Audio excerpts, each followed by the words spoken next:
Assalomu alaykum va rahmatullohi va barakatuh. Men Muslihuddin Hayitboyev, HBS Trading kompaniyasi asoschisi.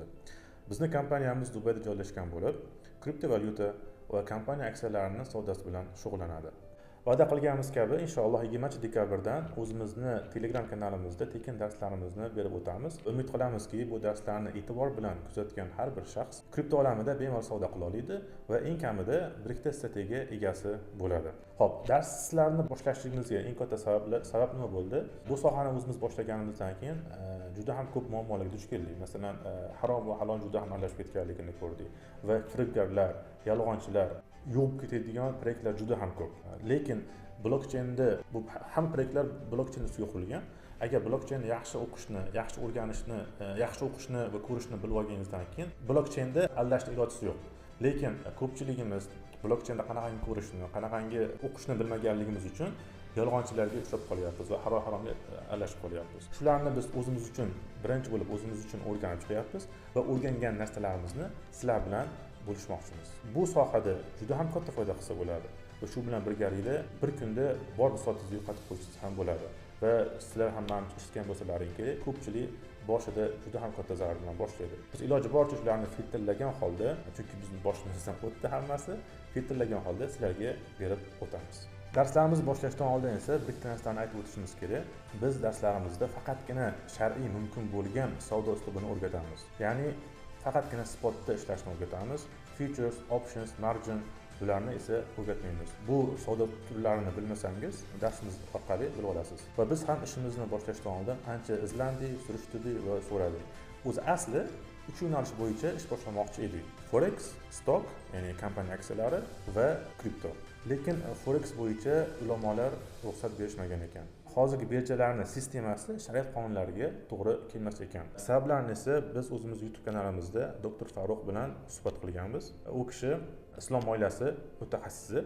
YouTube kanalimizdan sabablarini va detalni bemalol ko'rib olishingiz mumkin. Intervyu ingliz tilida, lekin o'zbekchasi ham tez kunda chiqib qoladi, xudo xolasa. Kompaniya aksiyalari bo'yicha esa ulamolar ruxsat berishgan ekan, lekin ba'zi shartlar qo'yishgan ekan. Bu shartlarni ham o'sha video orqali bemalol ko'rib olishingiz mumkin va darslarimizda ham sekin-sekin aytib o'tamiz, xudo xolasa. Endi kripto olami.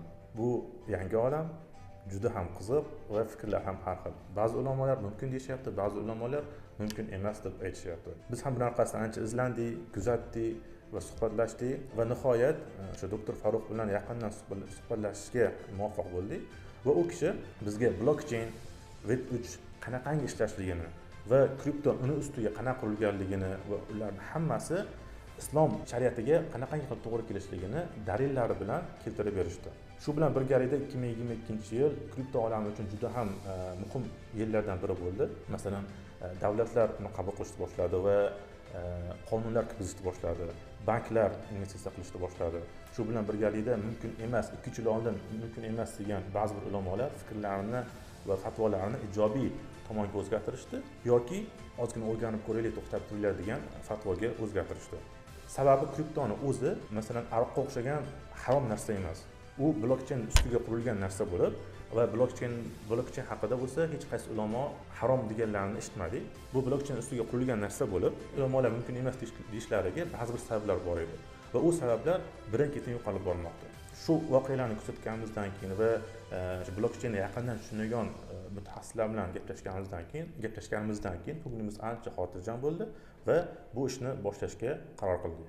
Lekin bu degani hamma kripto halol degani emas. Bu ham boshqa kasblar kabi, masalan, blokcheyn ustiga qurilgan proyektlar deb olgan bo'lsak, kriptoni haloli bor, haromi bor. Ularni o'rganib chiqishlik bizning vazifamiz. Va biz ham bularni o'rganib chiqyapmiz va darslarimiz orqali inshaalloh shularni keltirib o'tamiz. Va yana bitta narsani ta'kidlab o'tishimiz kerakki, shariat haqida gapirganimizda va halol harom haqida gapirganimizda biz o'zimizning fikrimizni gapirganimiz yo'q. Chunki halol haromni aytishlik biz halol harom deya olmaymiz. Bunga bizning aqlimiz ham yetmaydi, ilmimiz ham yetmaydi. Lekin musulmon bo'lib bizning farzimiz har bitta qilib turgan ishimizda, savdomizda ajratib olishimiz kerak va biz har bitta ish qilishdan oldin buni mutaxassislar bilan maslahatlashyapmiz, gaplashyapmiz. Lekin ochig'ini aytish kerak, bu soha juda ham riskli, juda ham xavfli. Nafaqat halol harom.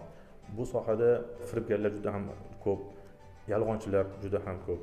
Shu bilan birgalikda yaxshi daromad qilsa ham bo'ladi. Kelajak ham shu tomonga qarab ketyapti. Bizning maqsadimiz birinchi bo'lib o'zimiz uchun halol va haromni ajratib olishimiz. Darslarimizga qo'shilinglar va bizni kuzatib boringlar. Inshaalloh qo'limizdan kelgancha yaxshi, sifatli va ishonchli ma'lumotlarni berib boramiz. Alloh o'zi to'g'ri yo'ldan adashtirib qo'ymasin. Assalomu alaykum va rahmatullohi va barakatuh.